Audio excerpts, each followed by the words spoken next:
A partir de ese momento nos preparémonos para lo peor. Tras el estupor mundial y el fracaso en las negociaciones, el gobierno de Margaret Thatcher envía su flota al sur de Sudamérica. La Fuerza de Tareas Británicas estaban compuestas por diversas unidades de combate: portaaviones, destructores, fragatas misilísticas, submarinos, buques de asalto, logísticos y de desembarco. Sorprendentemente y ante la incrédula mirada del mundo entero, Argentina se preparaba para enfrentar militarmente a una de las potencias más grandes del planeta.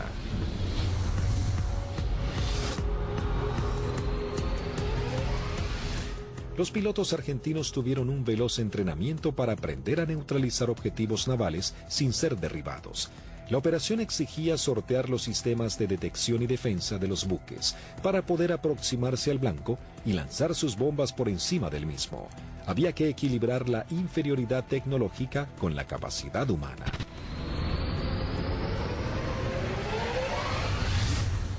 Empezamos a buscar la forma de suplir todas las deficiencias que en ese momento contaba el medio aéreo nuestro, que era la 4 Skyhawk. Y obviamente no teníamos contramedidas electrónicas para afectar tanto los radares como los lanzadores que poseían los británicos.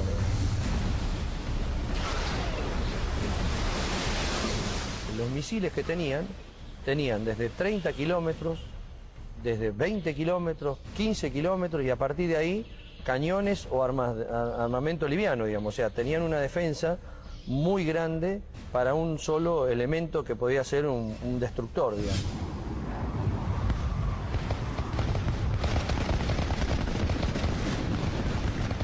Entonces determinamos, con ayuda también de la Universidad del Sur, cuáles eran los niveles de vuelo que teníamos que realizar para poder volar bajo el lóbulo y no ser detectados por el radar. Eso nos dio a qué altura teníamos que estar en función de la distancia a donde podíamos encontrar el blanco. Y en la última parte, ya desde unos 50 kilómetros del blanco, teníamos que volar por debajo de los 15 metros, bastante pegados al agua, para no ser detectados por ese lóbulo.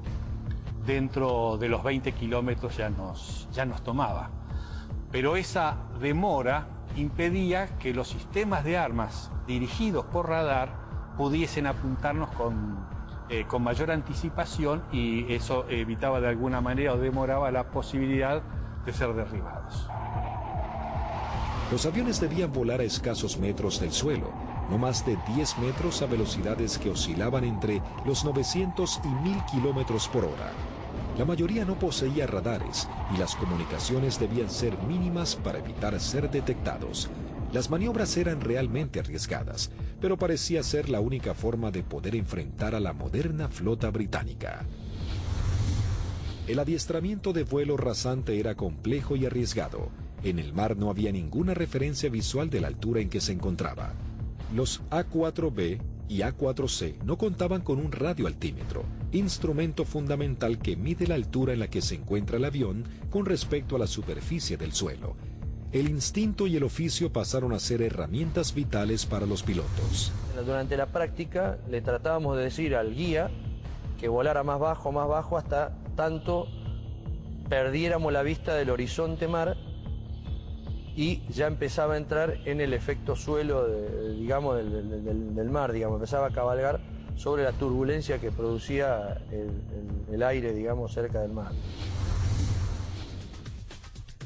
El armamento que utilizaba la Fuerza Aérea estaba compuesto por diferentes bombas antiguas, paradójicamente de origen británico. Y nosotros usábamos una bomba inglesa, la ANM65A1, de 1000 libras, una bomba del Avro Lincoln, inglesa, de demolición de manzanas, que la devolvimos con muchísimo cariño, y sin costo, como decía alguno. Paralelamente a los entrenamientos y mientras la flota británica se acercaba más y más, la Armada comenzaba una carrera contra el tiempo intentando de poner en servicio 8 de sus Skyhawks. También los técnicos buscaban poner en funcionamiento los escasos misiles Exocet que habían llegado al país antes del retiro francés. Hasta ese momento esta tecnología solo había sido probada en polígonos de tiro por sus fabricantes.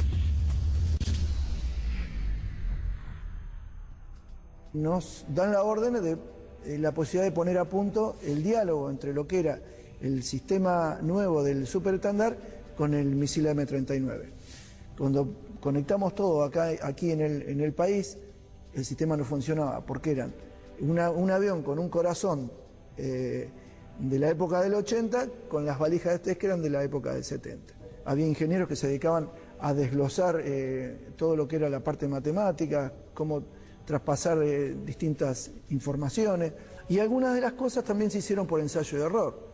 Se iba buscando como un candado a combinación, ¿no? Se iba buscando número por número hasta llegar al número ideal que el misil pueda leer la información del avión. Y bueno, eso nos llevó un tiempo, hasta que un día la valija que reemplazaba al misil nos da que el misil había salido y que todos los parámetros que habíamos colocado estaban incorrectos. Eso ya nos daba un alto porcentaje de seguridad de que el misil por lo menos recibía la información correcta.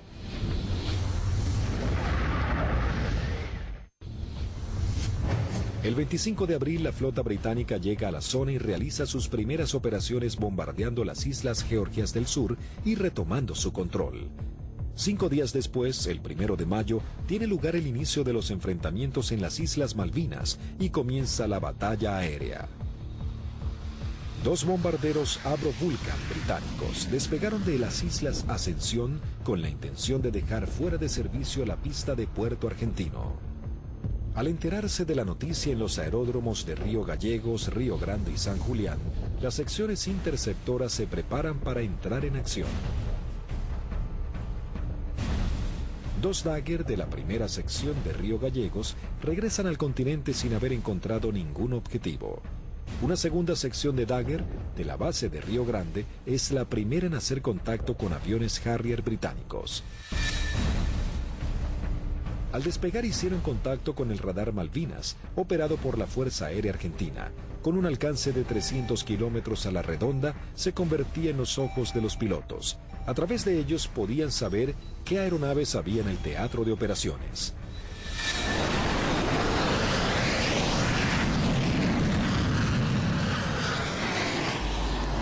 Tienen 2 pichones para ustedes a 120 millas náuticas, 20 grados firme.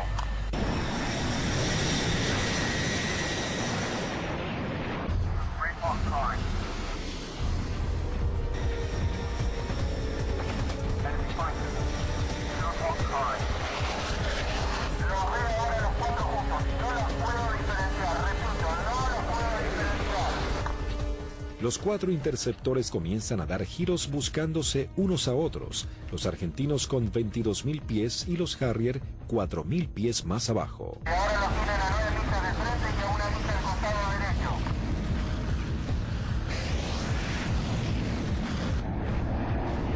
Los Harrier, invirtiendo sus toberas, cambian rápidamente de dirección para enfrentar la amenaza argentina.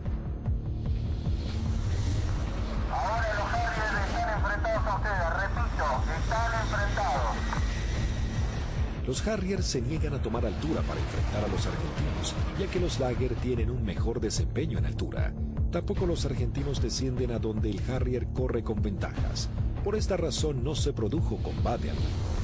Esa misma tarde se produce la primera baja cuando el primer teniente Ardiles, en uno de los Dagger, armado con misiles Chaffir y cañones, pone rumbo solitario a las islas. Dirigido por el radar Malvinas, a un eco se acerca a su misión, sin saber que en realidad se aproximaba a una trampa mortal. Lo que erróneamente el radar detectó como un objetivo eran 2 Sea Harriers en formación cerrada. Al descubrir la amenaza argentina, uno de los Sea Harrier se coloca como señuelo, mientras el otro maniobra para colocarse por detrás.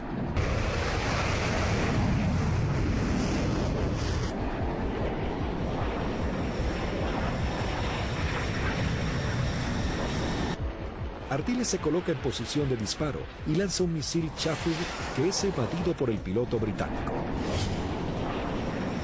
En esos segundos decisivos, el segundo Harrier logra colocarse detrás del avión de Ardiles y acciona su disparador lanzando un misil contra el Dagger. El piloto argentino no pudo eyectarse.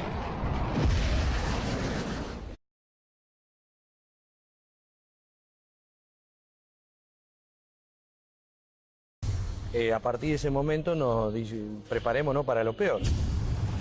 Tras el estupor mundial y el fracaso en las negociaciones, el gobierno de Margaret Thatcher envía su flota al sur de Sudamérica. La Fuerza de Tareas Británicas estaban compuestas por diversas unidades de combate, portaaviones, destructores, fragatas misilísticas, submarinos, buques de asalto, logísticos y de desembarco. Sorprendentemente y ante la incrédula mirada del mundo entero, Argentina se preparaba para enfrentar militarmente a una de las potencias más grandes del planeta.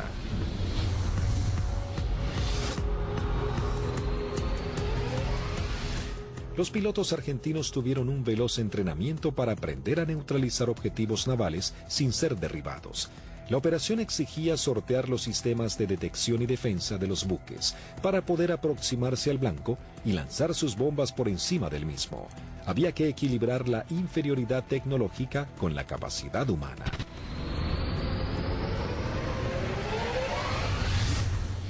Empezamos a buscar la forma de suplir todas las deficiencias que en ese momento contaba el medio aéreo nuestro, que era la 4 Skyhawk.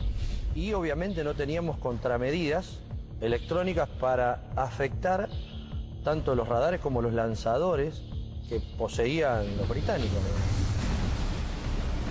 Servicio 8 de sus Skyhawks. También los técnicos buscaban poner en funcionamiento los escasos misiles Exocet que habían llegado al país antes del retiro francés. Hasta ese momento esta tecnología solo había sido probada en polígonos de tiro por sus fabricantes. Nos dan la orden de la posibilidad de poner a punto el diálogo entre lo que era el sistema nuevo del superestándar con el misil M39. Cuando conectamos todo aquí en el país, el sistema no funcionaba porque eran un avión con un corazón de la época del 80 con las valijas de test que eran de la época del 70. Había ingenieros que se dedicaban a desglosar todo lo que era la parte matemática, cómo traspasar distintas informaciones, y algunas de las cosas también se hicieron por ensayo y error. Se iba buscando como un candado a combinación, ¿no? Se iba buscando número por número hasta llegar al número ideal que el misil pueda leer la información del avión. Y bueno, eso nos llevó un tiempo, hasta que un día la valija que reemplazaba al misil nos da que el misil había salido y que todos los parámetros que habíamos colocados estaban incorrectos. Eso ya nos daba un alto porcentaje de seguridad de que el misil por lo menos recibía la información correcta.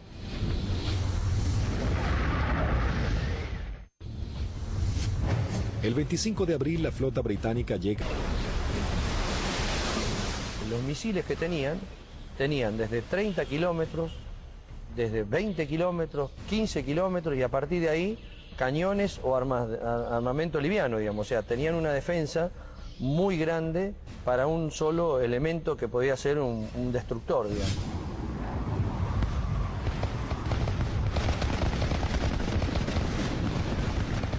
Entonces determinamos, con ayuda también de la Universidad del Sur, cuáles eran los niveles de vuelo que teníamos que realizar para poder volar bajo el lóbulo y no ser detectados por el radar.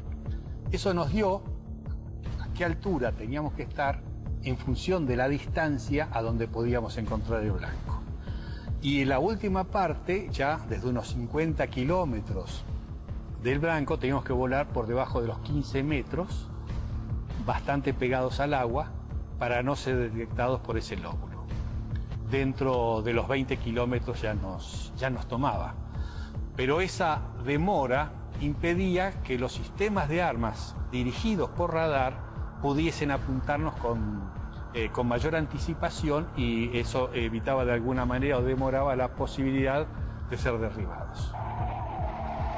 Los aviones debían volar a escasos metros del suelo, no más de 10 metros a velocidades que oscilaban entre los 900 y 1000 kilómetros por hora. La mayoría no poseía radares y las comunicaciones debían ser mínimas para evitar ser detectados. Las maniobras eran realmente arriesgadas, pero parecía ser la única forma de poder enfrentar a la moderna flota británica. El adiestramiento de vuelo rasante era complejo y arriesgado. En el mar no había ninguna referencia visual de la altura en que se encontraba. Los A4B y A4C no contaban con un radioaltímetro, instrumento fundamental que mide la altura en la que se encuentra el avión con respecto a la superficie del suelo. El instinto y el oficio pasaron a ser herramientas vitales para los pilotos. Durante la práctica le tratábamos de decir al guía que volara más bajo hasta tanto perdiéramos la vista del horizonte mar y ya empezaba a entrar en el efecto suelo, digamos, del mar, digamos, empezaba a cabalgar sobre la turbulencia que producía el aire, digamos, cerca del mar. El armamento que utilizaba la Fuerza Aérea estaba compuesto por diferentes bombas antiguas, paradójicamente de origen británico. Y nosotros usábamos una bomba inglesa, la ANM65A1, de 1000 libras, una bomba del Abraham Lincoln, inglesa, de demolición de manzanas, que la devolvimos con muchísimo cariño, y sin costo, como decía alguno. Paralelamente a los entrenamientos y mientras la flota británica se acercaba más y más, la Armada comenzaba una carrera contra el tiempo, intentando deponer a la zona y realiza sus primeras operaciones bombardeando las Islas Georgias del Sur y retomando su control. 5 días después, el 1 de mayo, tiene lugar el inicio de los enfrentamientos en las Islas Malvinas y comienza la batalla aérea. 2 bombarderos Avro Vulcan británicos despegaron de las Islas Ascensión con la intención de dejar fuera de servicio la pista de Puerto Argentino. Al enterarse de la noticia en los aeródromos de Río Gallegos, Río Grande y San Julián, las secciones interceptoras se preparan para entrar en acción. 2 Dagger de la primera sección de Río Gallegos regresan al continente sin haber encontrado ningún objetivo. Una segunda sección de Dagger, de la base de Río Grande, es la primera en hacer contacto con aviones Harrier británicos. Al despegar hicieron contacto con el radar Malvinas, operado por la Fuerza Aérea Argentina. Con un alcance de 300 kilómetros a la redonda, se convertía en los ojos de los pilotos. A través de ellos podían saber qué aeronaves había en el teatro de operaciones.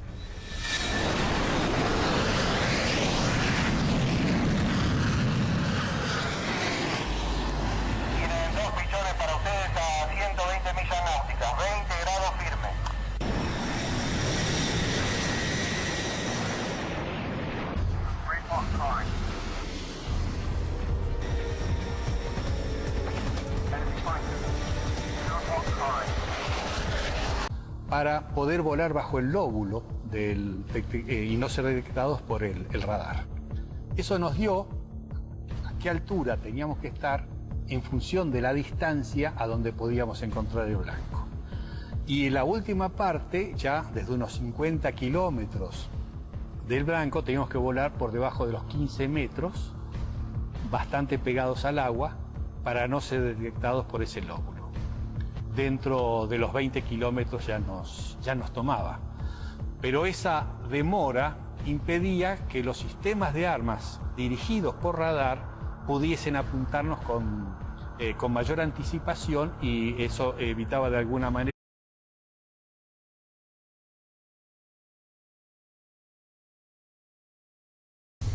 a partir de ese momento nos preparémonos para lo peor. Tras el estupor mundial y el fracaso en las negociaciones, el gobierno de Margaret Thatcher envía su flota al sur de Sudamérica. La Fuerza de Tareas Británicas estaban compuestas por diversas unidades de combate: portaaviones, destructores, fragatas misilísticas, submarinos, buques de asalto, logísticos y de desembarco. Sorprendentemente, y ante la incrédula mirada del mundo entero, Argentina se preparaba para enfrentar militarmente a una de las potencias más grandes del planeta.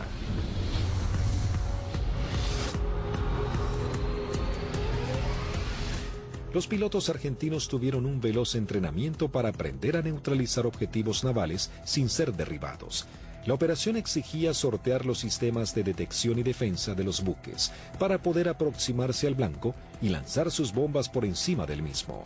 Había que equilibrar la inferioridad tecnológica con la capacidad humana.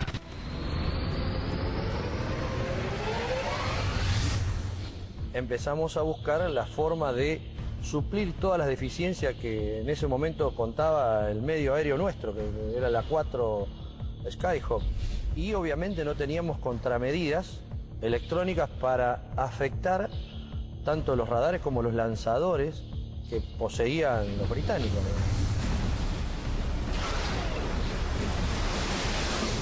Los misiles que tenían desde 30 kilómetros, desde 20 kilómetros, 15 kilómetros y a partir de ahí cañones o armamento liviano, digamos. O sea, tenían una defensa muy grande para un solo elemento que podía ser un destructor, digamos.